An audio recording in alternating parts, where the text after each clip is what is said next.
Assalamualaikum warahmatullahi wabarakatuh. Nama saya Yolanda Francisca dengan NIM 203200260 dari kelas PGMI. Di sini saya melakukan pembuatan video ini untuk memenuhi tugas ujian akhir semester pembelajaran bahasa Indonesia di MI atau SD dengan dosen pengampu Ibu Farida Yufarlina Rosita, Magister Pendidikan. Pada kesempatan kali ini, topik yang akan saya bawakan yaitu jenjang kelas 2 MI atau SD. Pada mata pelajaran bahasa Indonesia dengan topik puisi anak dalam bahasa Indonesia atau bahasa daerah. KD yang saya bawakan yaitu KD 3.5 mencermati puisi anak dalam bahasa Indonesia atau bahasa daerah melalui teks tulis dan lisan. Dan KD 4.5 membacakan teks puisi anak tentang alam dan lingkungan dalam bahasa Indonesia dengan lafal, intonasi, dan ekspresi yang tepat sebagai bentuk ungkapan diri. Assalamualaikum warahmatullahi wabarakatuh. Salam, Bu. Bagaimana kabarnya semuanya anak-anak? Baik, Bu. Alhamdulillah, apabila sehat semuanya. Yuk, kita berdoa terlebih dahulu ya sebelum melakukan pembelajaran pada pagi hari ini. Berdoa dimulai.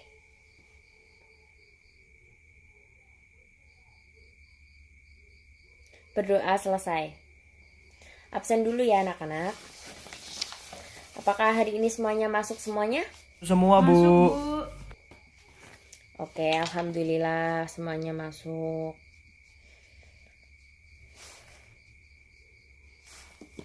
Oke, sebelum melakukan pembahasan pembelajaran pada pagi hari ini, apakah anak-anak tahu kita akan membahas tentang apa?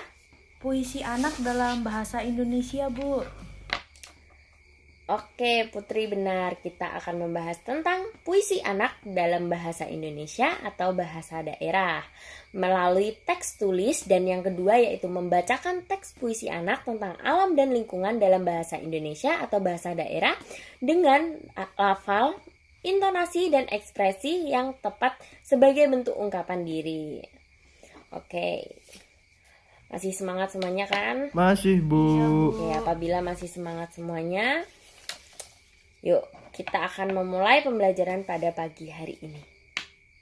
Ibu akan bagikan print out terlebih dahulu ya. Yuk, Anissa dibagikan. Baik, Bu. Nah, materi tentang pembahasan puisi anak dalam bahasa Indonesia atau bahasa daerah, yaitu materi yang pertama, pengertian puisi, dan materi yang kedua, unsur fisik puisi, dan materi yang ketiga yaitu struktur batin puisi, dan yang keempat langkah-langkah pembuatan puisi. Oke. Yuk, pembahasan pertama yaitu pengertian puisi. Apa sih puisi itu? Yuk, siapa di sini yang tahu puisi anak itu apa pengertiannya? Belum tahu, Bu. Iya, Bu, belum tahu, Semuanya Bu. belum tahu ya puisi anak itu apa. Puisi yang menggunakan anak sebagai objek dalam pembuatan puisi. Puisi juga berisi tentang hal-hal tentang anak yang menjadi unsur besar dalam pembuatan puisi. Nah, bisa dikatakan ya, kalau anak ini tema besar dalam pembuatan puisi. Nah, puisi anak bukan hanya puisi yang berbicara tentang anak-anak, segala hal yang berpengaruh dalam kehidupannya. Namun, puisi ini juga menyasar anak-anak sebagai target pembaca. Jadi, anak-anak itu diajarkan untuk membaca puisi anak tersebut. Jadi, anak-anak itu disuruh membaca puisi tersebut. Nah, karena harus membaca puisi tersebut harus dibuat dengan bahasa sehari-hari yang cenderung lebih mudah dipahami, dan anak-anak tersebut agar terus membaca puisi tersebut. Dan bahasa yang tepat, makna puisi akan bisa dipahami secara utuh dan detail. Dan penyair membuat puisi tersebut, makna atau pesannya akan tersampaikan dalam anak tersebut. Jadi, puisi anak yang harus diperhatikan itu yang pertama makna. Dan yang kedua, bahasa yang digunakan harus bahasa sehari-hari agar anak-anak mudah memahami dan terus membaca, agar termotivasi untuk membaca puisi anak tersebut. Oke. Dan pembahasan yang kedua yaitu unsur fisik puisi. Apa sih unsur fisik puisi itu? Unsur fisik puisi ada tipografi, diksi, gaya bahasa, kata konkret, imaji, dan rima. Unsur fisik puisi yang pertama tipografi. Apa sih tipografi ini? Nah, tipografi ini membahas tentang penulisan. Nah, penulisan ini biasanya menjorok atau rata kanan atau rata tengah dan lain-lain. Nah, yang kedua yaitu diksi. Diksi, dengan adanya diksi, puisi ini akan tergambar maknanya. Dan dengan adanya diksi, salah satu unsur pokok dalam puisi yang secara keseluruhan dalam berpengaruh pada detail puisi. Tapi biasanya karena diksi, puisi anak-anak sangat sederhana. Jadi puisi anak-anak ini diksinya itu sangat sederhana sekali. Yang ketiga yaitu gaya bahasa. Unsur pembentuk gaya bahasa puisi yang akan mempengaruhi keindahan dari sebuah puisi. Gaya bahasa disebut dengan majas. Puisi anak cenderung tidak menggunakan gaya bahasa yang berlebihan atau gaya bahasa yang digunakan hanya seperlunya saja. Dan yang keempat yaitu imaji. Imaji susunan kata yang melibatkan penggunaan alat indera seperti alat indera penciuman, penglihatan, atau pengerabaan.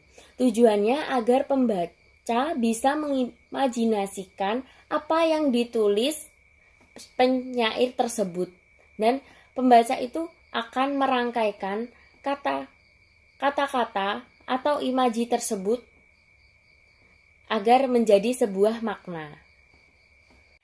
Yang kelima yaitu kata konkret. Kata konkret yang digunakan dengan tujuan memunculkan imaji bisa ditangkap oleh indera manusia dan memiliki hubungan cukup erat dengan lambang atau kiasan yang sangat unik. Dan yang keenam yaitu rima.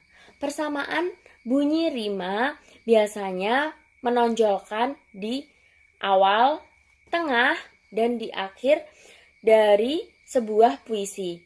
Nah, rima ini berhubungan dengan puisi yang saat dibacakan. Nah, berhubungan dengan keindahan puisi yang saat dibacakan. Materi selanjutnya apa, yuk? Lihat print out-nya. Oke, Laili, benar. Struktur batin puisi. Nah, di sini Ibu akan menjelaskan struktur batin puisi itu ada berapa sih?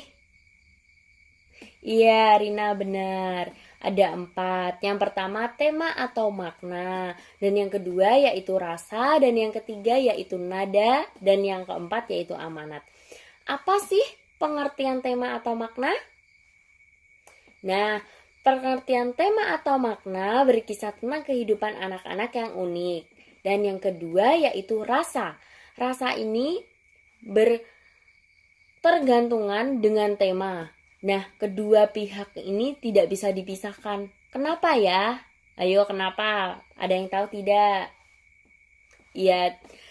Nah, tema dan rasa ini tidak bisa dipisahkan karena digunakan untuk mengetahui latar belakang dari penyair tersebut. Nah, yang ketiga yaitu nada. Nada yang digunakan pada puisi anak-anak ini lebih cenderung dengan lebih riang dan lebih kegembiraan, lebih menyenangkan. Intinya itu nada yang digunakan dari puisi ini lebih riang, lebih senang begitu. Dan yang keempat yaitu amanat. Amanat atau yang dimaksud dengan nilai moral yang terdapat pada puisi tersebut. Materi yang selanjutnya, langkah-langkah pembuatan puisi. Langkah-langkah pembuatan puisi yang pertama menentukan judul dan tema. Judul dan temanya ini harus ditentukan terlebih dahulu ya anak-anak. Nah, judul dan temanya seperti tentang liburan, seperti itu. Dan yang kedua, mencari kata kunci. Nah, kata kunci ini berkaitan dengan tema dan judul tadi. Nah, tema dan judul tadi contohnya tentang liburan. Jadi kata kuncinya juga tentang liburan, seperti itu. Dan yang ketiga yaitu mengaplikasikan gaya bahasa. Gaya bahasa yang digunakan dalam puisi anak. Biasanya gaya bahasanya yang digunakan ya benar dalam kehidupan sehari-hari.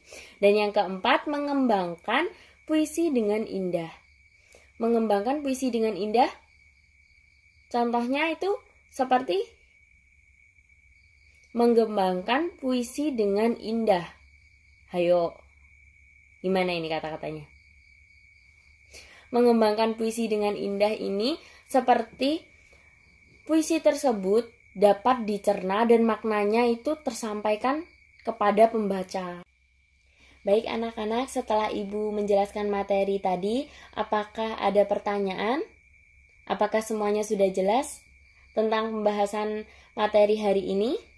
Sudah jelas, Paham, Bu. Bu Siska. Oke, apabila sudah jelas, mari dilihat print-out-nya yang sudah Ibu bagikan untuk menganalisis dan membedakan mana puisi dan mana yang bukan puisi tentang alam dan di sekitarnya. Yuk, silakan. Sudah Ibu bagi kelompok menjadi 5 kelompok dan terdiri dari 4 siswa.